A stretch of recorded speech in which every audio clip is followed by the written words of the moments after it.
Ayan, magandang hapon mga ka-juicy. Ayan, as you can see, iniihawan kami ng chicken. Guys, actually matagal ko na itong hinahanap yung chicken. At hindi lang chicken, meron sila. May isda, puset, pili ka ng klaseng isda na inihaw.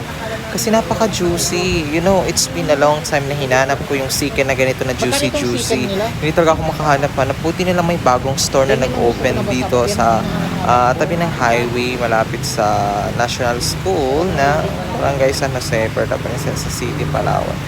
Guys, sobrang sarap talaga niya. Imagine, actually, every time na nagka-crave ako ng chicken, pupunta talaga ako dun sa Inasal, pero iba rin talaga yung lasa dito, no?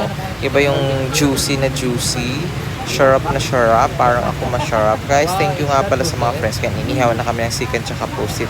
Sa friends ko na nag-aya kumain dito, thank you so much guys. Love you.